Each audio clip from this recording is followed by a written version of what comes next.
posicionaria em relação a esse argumento que também dos movimentos sociais? Por exemplo, o aborto é proibido, mas ele existe e até mata mulheres de muitas mulheres aí no Brasil. Por exemplo, a história do casamento gay é proibido, não está na lei, mas ele existe. Todo mundo está aí, né, bate. Como é que, tem uma realidade e um discurso. Como é que isso se resolveria hoje no país? Olha, se você legalizar a questão do aborto, as clínicas legais vão prosperar por aí. Agora, eu entendo que o corpo da mulher pertence a ela, mas aquela vida, né, que tem dentro do seu útero, depois de que acontece a anidação, onde o ovo, então, fixa na parede do útero, não pertence mais a ela. Ela pode até morrer numa clínica clandestina, mas ela está matando alguém que ela gerou no momento de prazer. Isso tem que ser respeitado. Qual mulher hoje em dia não conhece N formas de contraceptivos para não engravidar? Inclusive temos a laqueadura. O meu filho tem um projeto em Brasília permitindo a laqueadura e vasectomia aos maiores de 18 anos. Aos maiores de 18 anos. Hoje você, homem, tem que ter 24 anos e 2 filhos. A mulher também. E ele quer passar para 18 anos. Então, a partir de 18 anos de idade, a mulher que porventura queira fazer uma laqueadura, o homem uma vasectomia, independente se ter filho ou não, possa fazê-la. Essa é a forma mais precisa de você evitar tudo isso. E eu apesar de não ser muito, vamos dizer, estudioso dessa área, poderia citar aqui várias formas contraceptivas para não engravidar e para se evitar um aborto lá na frente. Vamos a mais uma pergunta da população de João. Por exemplo, você fazer um debate cretino, deseducador da população sobre esse flagelo que é o aborto. Isso. Sobre a ampliação do direito ao aborto. O aborto, né, é uma tragédia. Ok, estamos todos de acordo, portanto, ninguém é a favor dessa tragédia. Mas a questão é qual é a relação que deve ter o Estado com essa tragédia humana, moral, religiosa e de saúde pública. Nós temos que educar o nosso povo. Não pode ser uma coisa travada na base da religião. Nós temos que educar o nosso povo, porque as mulheres ricas que engravidam sem planejamento vão nas clínicas clandestinas caras e saem de lá muito bem. E as nossas jovens negras, pobres, caboclas, apavoradas com o conservadorismo dos seus pais, vão e fazem aborto com agulha de tricô e morrem. É um problema grave para o SUS esse. Não é possível que os políticos façam isso assim. Olha, esse cara aí é a favor do aborto. O outro, não, eu quer não sou a favor do aborto. Como eu vi na né? campanha. Um debate regressivo. Deseducador, né? Da sociedade. Deseducador, regressivo. Da sociedade. Sim. Reacionário, deseducador, picareta. Entendeu? E isso, esse aspecto também. Né? E o perigo do moralismo é exatamente esse, que a Dilma está esconjurando. Né? Se você faz uma construção em que a premissa é que a culpa da corrupção generalizada, da indignação que a sociedade tem com razão, com a safadeza ladroeira, é do fulano de tal, e se fosse eu no lugar dele, no dia para a noite, não ia ter mais corrupção, isto mata você, lhe derruba do poder na hora que você for trabalhar. Eu não admito o Bolsa Família com uma proposta permanente de ajudar o pobre. Ela tem que ser transitória. Isso é um crime. Tem gente que está aí há 9 anos no Bolsa Família, não quer ser empregado, que pede o Bolsa Família. O Bolsa Família atende famílias de até 5 filhos. Essa garotada vai crescer o quê? Pensando no quê? Bolsa Família também. Você vê meninas no Nordeste, bate a mão na barriga grávida e fala o seguinte, que tem também o auxílio natalidade. Esse aqui vai ser uma geladeira. Esse aqui vai ser uma máquina de lavar. E não querem trabalhar. Então, quando você fizer esse corte aqui, você tem gasto per capita em educação abaixo da média, gasto per capita em saúde abaixo da média, gasto per capita em defesa abaixo da média, e vai fazendo. Onde é que você vai encontrar no Brasil 2 gastos, um próximo da curva, mas já fora, e outro longe da curva, a ponto de não caber nem no gráfico? Esse daqui é Previdência, 70 bilhões de reais, e este fora do quadro, que fura o teto, 580 bilhões de reais de juro. Se você somar o que tem que rolar de principal, que nós não temos dinheiro para fazer, dá 1 trilhão com T de tapioca. E 200 bi. Então, vamos botar em perspectiva, se eu servir ao Brasil, vamos pôr em perspectiva tudo. Tudo mesmo. Não vai ficar uma receita sem ser criticada, não vai ficar uma despesa sem ser criticada. Generosa e aberta e transparentemente. E aí vai ficando evidente, sabe? Se você botar luz, todo mundo vai ver. Onde é que eu vou cortar, cara? Eu vou cortar no Bolsa Família, que gasta 15 bilhões de reais para atender 60 milhões de pessoas. Com 3 refeições, cara. Isso é comida. Cortou, o cara passa fome. Cacete! Não é possível. E cortaram agora no orçamento da dona Dilma. E a gente fica ababacado? Não é possível. É isso que está vindo para cima do Brasil. E vai entregar 570 bilhões de reais para meia dúzia de rentistas. 10 mil famílias são destinatário final. Trata-se disso. Se você assistir um tatu em cima de um toco, meu irmão, alguém botou. Porque tatu não sobe em toco. Isso está aí para atender a quem manda no Brasil.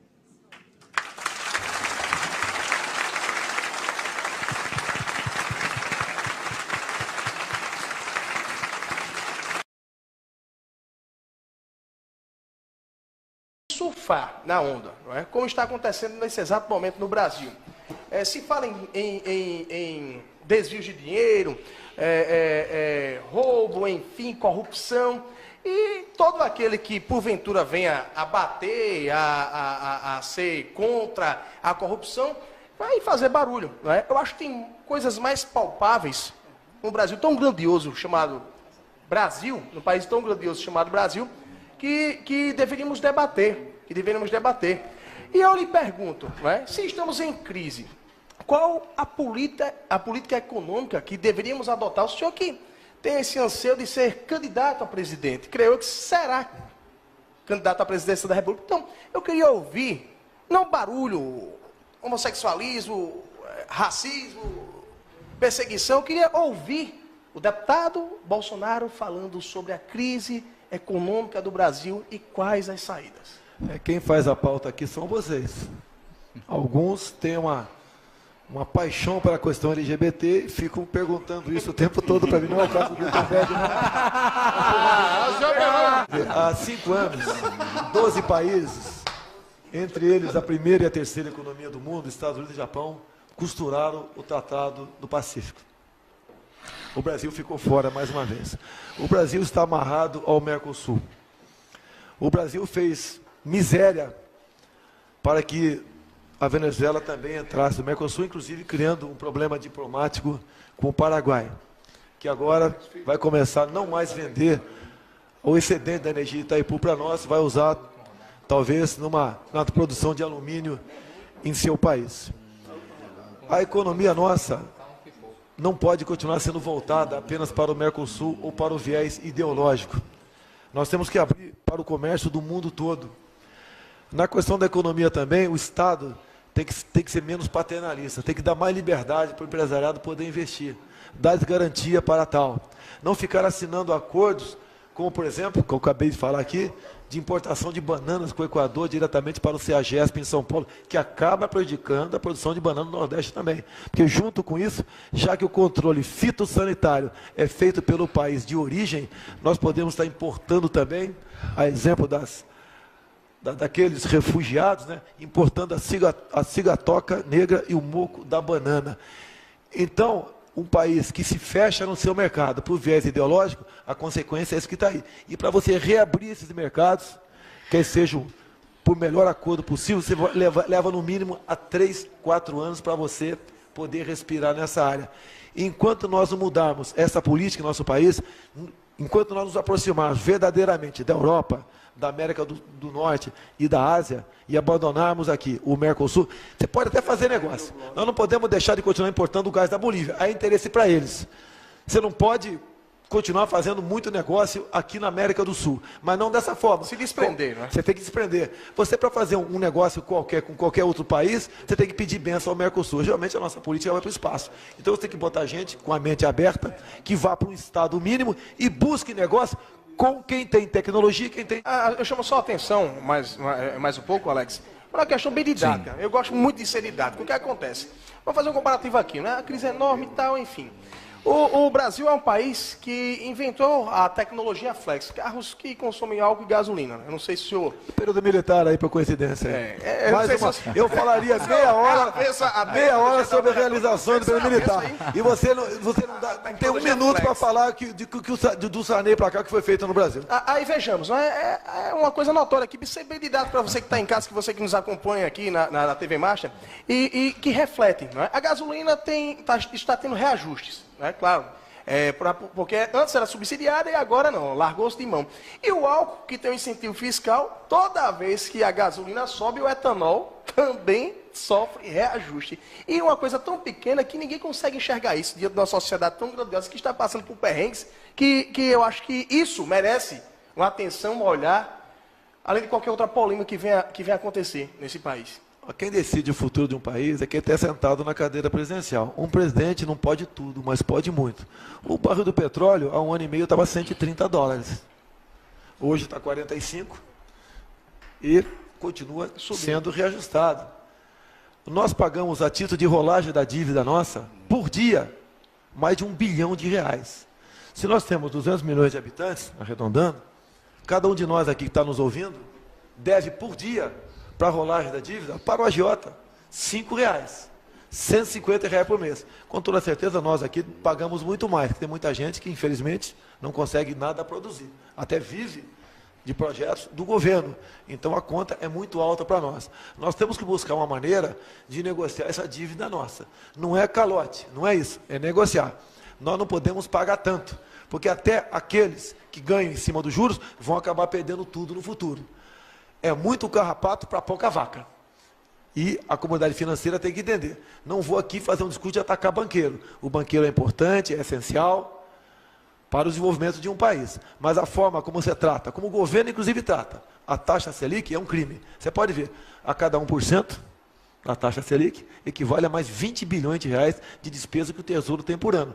Se o governo, eu estou sendo simplista aqui, por favor, se o governo de 14,25 passa para 12%, essa taxa equivale à CPMF que ele quer cobrar agora lá.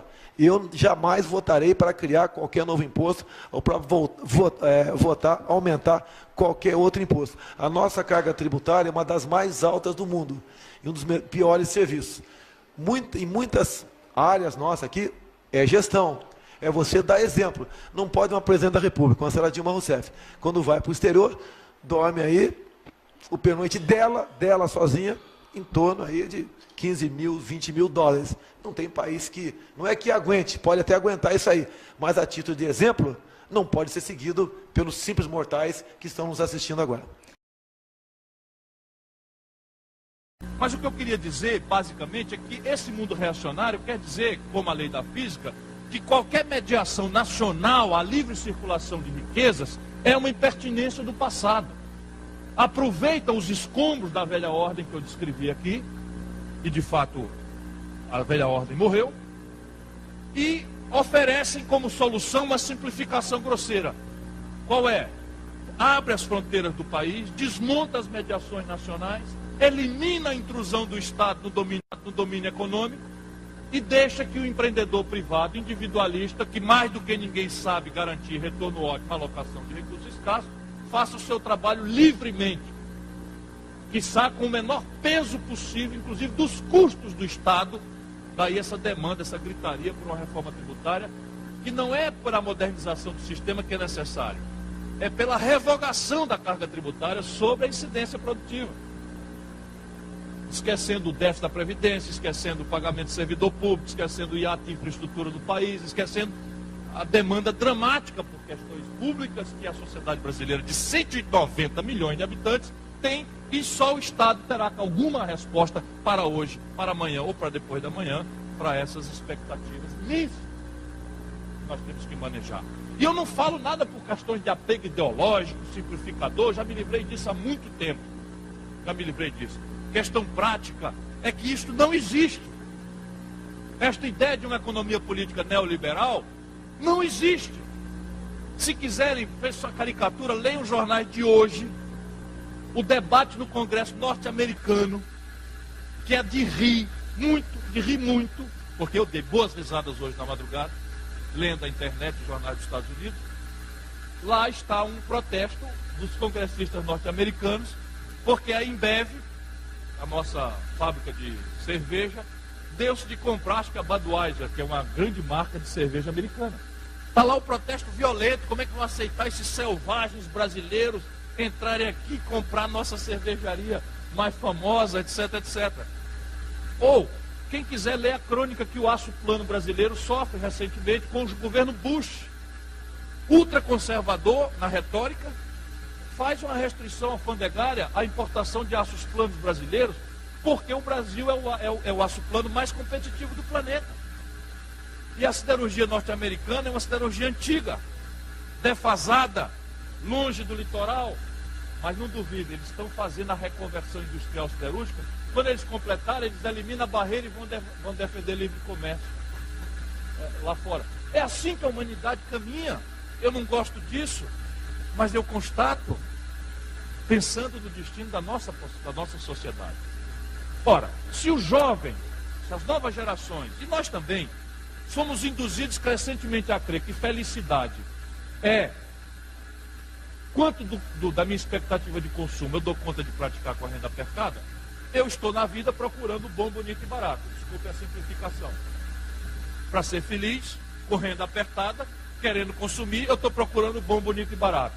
E a pergunta, para concluir, nos deixar aqui uma reflexão, evidentemente o Brasil, como raras nações do mundo, tem saídas para essa contradição. A grande pergunta é, e as condições de produzir o bom, bonito e barato são globais? É muito simples de perguntar. E aí nos livremos de qualquer paixão, vamos raciocinar. Primeira condição de produzir, a condição do financiamento. É assim, na América do Norte, hoje, a taxa de juros é menor do que a inflação. Ou seja, quem tirar dinheiro do banco, emprestado, guardar numa gaveta em casa, né, vai estar devendo menos do que tirou. Juro negativo. O juro do Japão é negativo. O juro na zona do euro é de 2% reais ao ano. No Brasil, nós estamos com a menor taxa de juros dos últimos 23 anos, mas ainda é a maior do mundo, e se desconta um duplicado em Rio Branco, em Campo Grande ou em Belo Horizonte, a 1,65 ao mês. Supõe um marco de economia política prostrada ao mito neoliberal. Todas as outras condições de empreender são iguais, mas a condição de financiamento é assim: eu me financio a 2% ao mês e o meu competidor se financia a 0 de juro ao ano. Se todas as outras condições de empreender forem iguais e a economia política for desintermediária, aquele que se financia barato destrói o que não se financia barato. E no limite a gente não tem como pagar, porque deixaremos de ter o nosso empreendedor, voltaremos a ser essencialmente importador de valor agregado e vamos pagar com o quê? Crises cíclicas de crédito, despoupança interna, fatos que nós já conhecemos do passado, não podemos mais repetir isso. Mas vou chamar a atenção que já está semeada a ideia. A questão tecnológica que lá atrás permitia um modelo de substituição de importação, mudou tão dramaticamente que hoje, eu posso afirmar com muita segurança, não existe competição possível entre retardo tecnológico e ponta. Não existe, pura e simplesmente. Aí a grande questão é, o domínio tecnológico do planeta é global? Resposta lamentável, não. Dou um exemplo prático, para ninguém pensar que eu estou em devaneios ideológicos.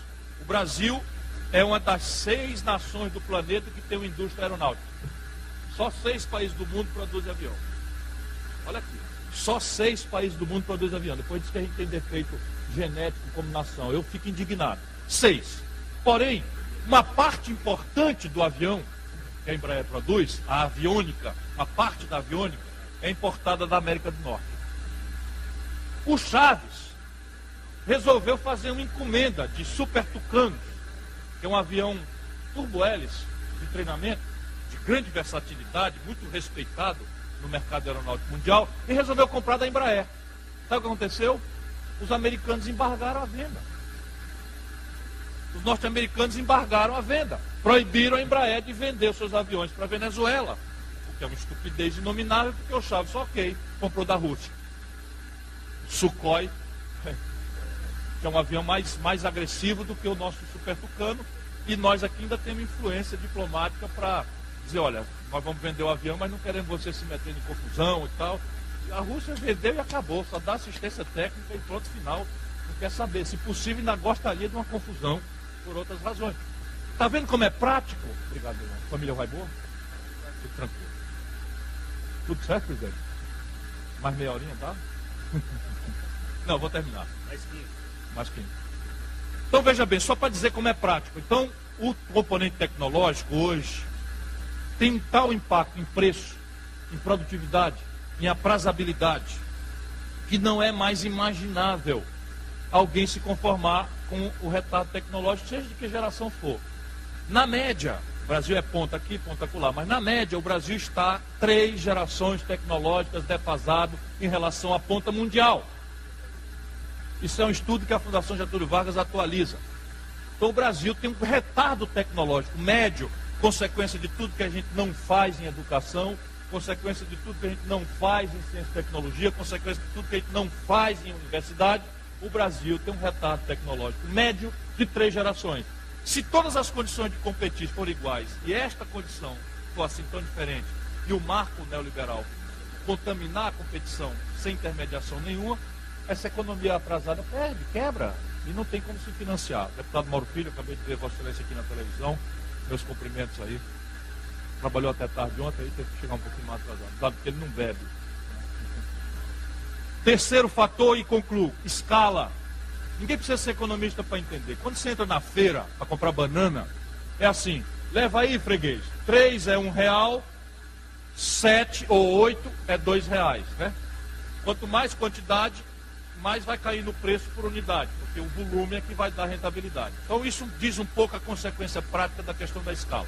Na prática é assim, uma fábrica chinesa de confecções, valor agregado baixinho, grande massa de mão de obra, a China produz 1 bilhão de calças numa fábrica por mês.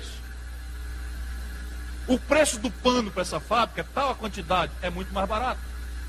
E basta que a China ganhe meio centavo de dólar numa calça, porque a soma de 1 bilhão de meio centavo de dólar dá a rentabilidade que o negócio precisa. Na média, o empreendedorismo brasileiro, 7 em cada 10 empregos vem de pequena empresa, que por definição opera em pequena escala. Se todas as outras condições de empreender forem iguais, e esta condição, a escala da economia, for assim tão diferente, e o marco da economia política for esta mitologia neoliberal, quebra de novo. Agora junta queda, coice e cuspe em cima. O Brasil tem uma economia de pequena escala, uma economia estrangulada no financiamento ainda, e uma economia anacronizada, sob o ponto de vista médio, no padrão tecnológico. E aí isso explica a tragédia dos anos 80 e dos anos 90. Se você fosse hoje o presidente da República, você fecharia o Congresso Nacional? Não há a menor dúvida, daria golpe no mesmo dia. No mesmo dia. Não funciona. E tenho certeza que pelo menos 90% da população ia fazer festa e bater pau. Não vai falar em ditadura militar aqui. Só desapareceram 282. A maioria marginais, assaltantes de bancos, sequestradores. E aonde só no Carnaval de São Paulo, em 20 anos de regime militar, só no Carnaval de São Paulo, o último morreu mais de 300. Mas essa imagem não é a imagem que a população tem, né? Desculpa, né? Através do voto, você não vai mudar nada nesse país. Tá? Nada, absolutamente nada. Você só vai mudar, infelizmente, quando um dia nós partimos para uma guerra civil aqui dentro. Né? E fazendo um trabalho que o regime militar não fez, matando os 30 mil. Começando com o FHC. Não deixar para fora, não. Matando. Se vai morrer alguns inocentes, tudo bem. Como é que eu conheço o parlamento? Eu sou parlamentarista. Você tem ali uns... Não vou dar números, porque é muito arbitrário. Mas você tem um núcleo que não é pequeno, suponha ao redor de 1/3, que é de gente muito boa, gente muito séria, muito idealista, muito preparada, muito lida, que tem espírito público e tal. Você tem 1/3 que é de bandido. Bandido, puro e simples, batedor de carteira, ladrão, estuprador e não sei o que e tal. E aí você tem a frase velha do Rui, né, que permanece dramaticamente moderna. O judiciário é o poder que mais tem faltado à República. Porque o que estão fazendo estupradores, bandidos, ladrões e coisas que tal no parlamento? Todos os processos estão correndo e não são julgados jamais. Esse é o problema. E eu, por exemplo, presidente da República, eu já disse quando eu era governador, dizia, ó, gente boa, vocês cuidado com o que vocês vão eleger. Porque se vocês elegerem pilantras, é com eles que eu vou negociar. Não sou eu, o déspota esclarecido, que vou dizer com esse eu não negocio, com aquele eu não negocio. Então, este terço aqui é de bandidos. E a gente tem que pressionar para que as leis funcionem. E este meião aqui, ele vai para onde a hegemonia do executivo indicar. Se a linguagem for decente, houver limites, ele encosta para cá, para o lado dos melhores. Creia nisso. Nesse dia de glória para o povo brasileiro, tem um nome que entrará para a história nessa data, pela forma como conduziu os trabalhos da casa. Parabéns, presidente Eduardo Cunha. O Cunha, como é que você avalia qual a situação do presidente? Complicadíssimo, lamento, votei nele. Continuaria votando? Entre ele e um petista qualquer, votaria. Mesmo entre ele e um petista qualquer, votaria nele, votaria no Fernandinho. Entre um petista que eu votaria no Fernandinho, votaria no Fernandinho Beiramar. Porque eu sei que esse petista aqui, que vai ser colocado, vai estar alinhado com o Planalto. Eu sei o que é sofrer na pele, ser deputado aqui com o presidente da Câmara, alinhado ao Planalto. O senhor vai votar pelo afastamento da votação? Se chegar no plenário, você vai ver meu voto ali, você vai ver meu voto, como você viu. Mas qual seria o seu voto? Hoje em dia, eu tenho que falar no condicional. Os informes que eu tenho até o momento, ele cometeu um crime passível, tranquilamente, para começar aqui dentro, depois, grave. Porque essa coalizão PT-PMDB, da forma como que está, acostumou-se a fazer uma seleção às avessas. Quanto mais incompetente, mais picareta, mais prestígio. Então, repare bem, eles estão querendo dizer agora que vão escolher um camarada chamado Eduardo Cunha para presidente da Câmara. Esse cara deve ser, assim, entre 1000 picaretas, um picareta mor. Um picareta mor. Toda a linguagem dele, eu conheço esse cara. Desde o governo Collor, ele operava no escândalo do PC Faria na Telege. Depois estava enrolado no escândalo do fundo de pensão da SEDAI no governo Garotinho. E aí vem vindo. Depois estava enrolado no governo Lula com Furnas. E agora enrolado até o gogó em tudo enquanto. E ele é que banca os colegas. Todo mundo sabe disso. Antigamente o picareta achava a sombra. Né? Procurava ali o bastidor, ia fazendo as picaretagens dele escondido. Agora não, quer ser presidente da Câmara.